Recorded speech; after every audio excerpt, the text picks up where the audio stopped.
Le déroulement du dernier processus électoral, vous l'avez suivi, serait à la base de la position de l'envol et des décidés sur la désignation du porte-parole de l'opposition pour ces deux formations politiques. Les dernières élections ont été entachées de plusieurs irrégularités. Même son de cloche du côté des églises catholiques et protestantes, les deux confessions religieuses, à travers leur mission d'observation électorale, ont publié leur rapport sur les dernières élections.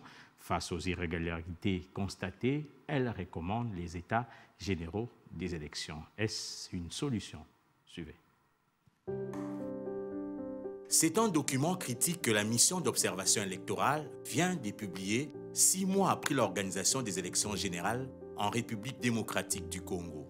Des critiques sur le déroulement du processus électoral et un constat sur les correctifs demandés en son temps à la centrale électorale qui n'ont malheureusement pas été pris en compte. En résumé, les observateurs catholiques et protestants accusent la Commission électorale nationale indépendante de n'avoir pas assuré un processus sécurisé et maîtrisé, assurant que du matériel électoral sensible s'est retrouvé entre les mains d'individus non qualifiés. Ce processus a été affecté déjà, comme nous l'avions dit par plusieurs fois, a été mal entamé par la mise en place tumultueuse des animateurs de la CENI, suivi de ces retards dans l'acceptation de toute l'équipe et indépendamment de l'équipe qui a été mise en place, elle était déjà contrainte par le délai calendaire parce qu'il fallait avoir les élections en 2028 et par conséquent, le calendrier devrait tenir compte de la plage qui restait disponible, notamment 2 ans sur lesquels il fallait étaler toutes ces opérations.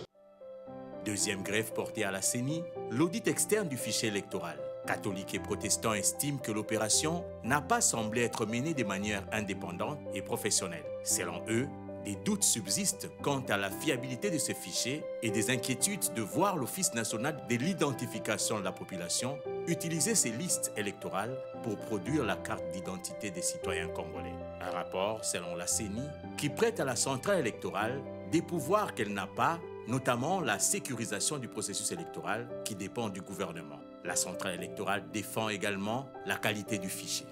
Ce rapport est une liste des ratés qui ne sont toujours pas faits de la CENI et ne présentent aucun élément comparatif des cycles antérieurs afin de souligner des progressions ou des régressions. Nous aurions souhaité vraiment qu'il y ait un tableau comparatif par rapport aux grandes actions qui ont été réalisées par la CENI, par votre CENI. Ce rapport omet sciemment de souligner les innovations mises en œuvre par la CENI en vue d'améliorer ceci. Pour corriger ces erreurs, la mission d'observation électorale de la CENCO et de l'ECC préconise des états généraux des élections. La MOE CENCO-ECC plaide auprès du président de la République afin que les états généraux sur l'organisation des élections à RDC soient tenus. Ceci permettra aux Congolais de renouveler leur pacte républicain en vue de consolider le vivre ensemble autour de l'accès au pouvoir pour la paix et la stabilité du pays. Une idée partagée également par la CENI qui trouve la nécessité de mener des réformes pour améliorer le processus électoral. Lors des élections organisées le 23 décembre dernier, plusieurs voix s'étaient élevées dans la majorité comme dans l'opposition pour fustiger les irrégularités observées. Tout le monde le sait aussi que ces élections n'ont pas été transparentes, n'ont pas été équitables. Et donc, si elles étaient équitables et si elles étaient transparentes, certainement les résultats n'auraient pas été ceux qui ont été publiés. Nous entrons aujourd'hui dans une autre phase de notre quête pour la liberté. Nous devons ensemble soustraire notre pays des mains de la prédation, de la corruption, de la gabegie et de toutes les injustices. C'est pourquoi, avec d'autres compatriotes, avec les forces sociales et politiques et prise de liberté, un sursaut citoyen est nécessaire. Outre l'ouverture de certains bureaux, au-delà des heures édictées pour le vote, l'opinion avait constaté la tenue des dispositifs électoraux de vote, machines à voter, par des personnes non habilitées. Des irrégularités qui ont poussé certains politiques à ne pas reconnaître les résultats sortis des urnes. Pour LGD, parti cher à Augustin Matata Pogno, la solution serait simple, accorder à une structure indépendante l'organisation des élections en lieu et place de la CENI. Comme la CENI ne répond plus de ses missions, la CENI est privatisée. La CENI est devenue presque le prolongement d'un parti politique au pouvoir. Disons, la solution, elle vient d'elle-même.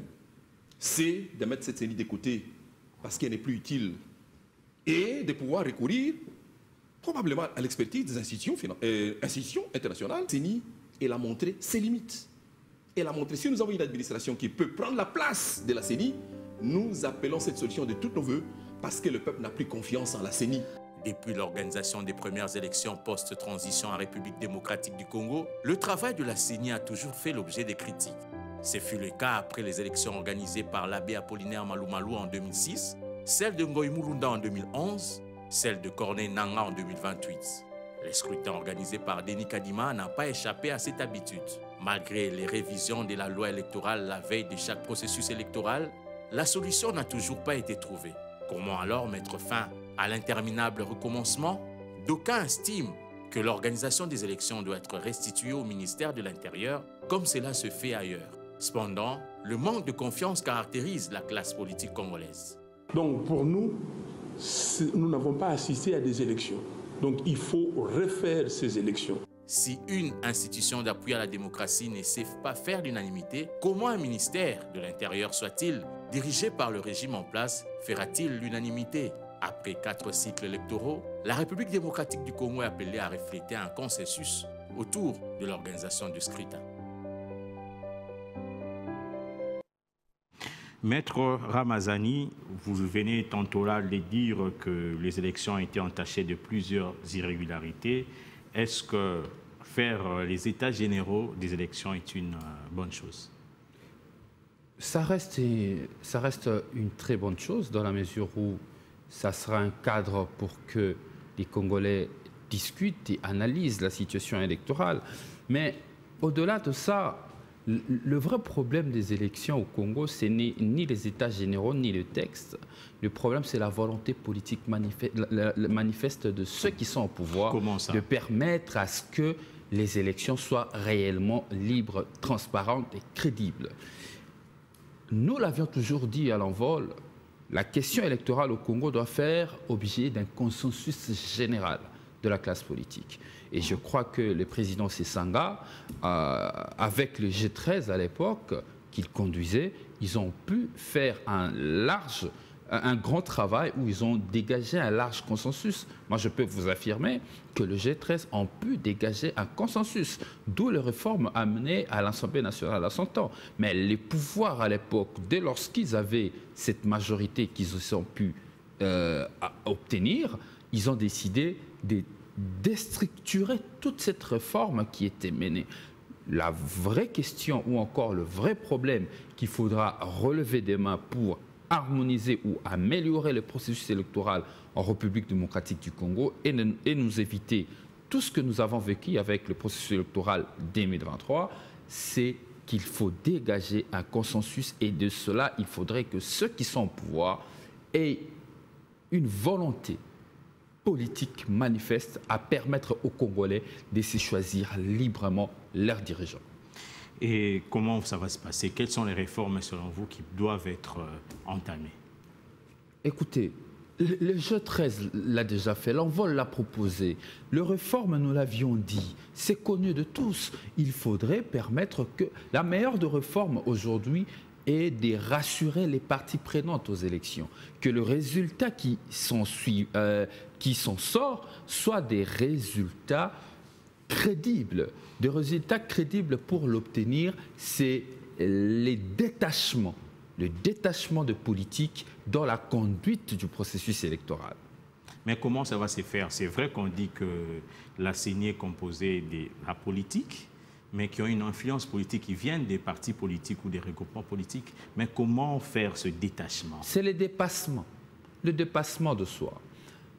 Les acteurs qui viennent les personnes qui sont désignées par les groupes politiques opposition et majorité, dès qu'ils sont à la CENI, conformément à la société civile, dès qu'ils sont à la CENI, ils n'appartiennent plus à leur parti politique. C'est question de dépassement de soi. C'est question surtout de détachement de ceux qui sont dans la conduite, dans la manette des affaires, de ne pas s'y mixer tout le temps dans l'organisation des élections. Chose qu'on a vécue sous Félix Tshisekedi, où il y avait tout le temps la mainmise et des polémiques entre l'exécutif et la CENI, la mainmise des injonctions venant de du pouvoir vers la CENI. Conséquence, nous sommes tombés dans un simulacre d'élection, dans un coup d'État électoral, dans un braquage électoral inédit, de choses que le Congo n'a jamais vécues depuis les débuts de l'organisation des élections avec la Constitution de 2006. Vous souhaitez des réformes, mais des réformes qui doivent passer par l'Assemblée nationale où l'opposition est minorisée. Est-ce que vous pensez que ça pourra aboutir, tout ça? Je me souviens du G13 qui avait proposé des réformes, mais arrivé au niveau de l'Assemblée nationale, tout a été chambardé. Je parlais de deux choses, si vous m'aviez suivi. J'ai dit, la première des choses, c'est un consensus national des acteurs politiques autour de la question électorale. Après les consensus, c'est les détachements des acteurs politiques. Troisième chose. Parce que vous avez évoqué le G13. Vous me brisez dans l'évolution de l'argumentaire que je vous présente. Les détachements. Je parle du consensus général. Le détachement. Détachement. Ensuite, la volonté politique. Tant qu'il n'y aura pas de volonté politique de permettre aux Congolais de se choisir librement ses dirigeants, je peux vous assurer, peu importe les réformes qui seront menées, les politiques s'y mixant dans l'organisation des élections, tout sera biaisé de la même manière que nous l'avons vécu. Je reprends ma question. Avec comment trouver ce consensus? Parce que déjà, la démarche du G13 en son temps n'a pas abouti une fois que le document appartenait à l'Assemblée nationale. On a vu autre chose. Où trouver ce consensus? Je vous ai dit que le G13 avait trouvé le consensus. Au-delà du consensus trouvé, il faut ajouter les détachements des acteurs. Troisième élément, il ne faudrait pas amener la réflexion que je vous donne, les prendre de manière isolée, sinon vous biaisez la chaîne logique. Troisième élément, c'est la volonté politique. Dès lorsqu'il y a une volonté politique et il y a un détachement, le consensus sera d'application. Ça ne sera pas une question de la majorité ou de l'opposition. Ça sera une question de la République qui veut reconstruire, rebâtir son système démocratique en vue de la faire maturer. Et à ce moment-là, la démocratie, les élections seront bien organisées. Mais tant que ce 3 points logiques, cette trilogie que je viens de présenter ne sera pas prise en compte par ceux qui sont au pouvoir, par les acteurs politiques, notre démocratie continuera à flotter. Ce n'est pas une utopie finalement, en République démocratique du Congo. Avec les acteurs politiques que nous avons. Écoutez, tout dépend de leadership que nous avons d'abord. Nous, en Envol, nous parlons de l'exemplarité du leadership. Un leadership exemplaire, un leadership soucieux du pays avant le pouvoir, je pense qu'il est possible. Ce genre de défi, ce n'est pas seulement le Congo qui l'a connu dans l'histoire du monde. Plusieurs États l'ont connu, mais ils se sont dépassés pour permettre à ce que la démocratie puisse prospérer. Et c'est possible, ce n'est pas une utopie. Mais tant qu'on aura des personnalités comme ceux qui nous dirigent aujourd'hui, je peux vous garantir qu'il sera très difficile d'y arriver. Raison pour laquelle c'est notre peuple, à travers l'opposition extra-parlementaire qui sera construite par l'Envol, notre peuple va prendre la situation en main et nous y arrivons. Troisième dossier.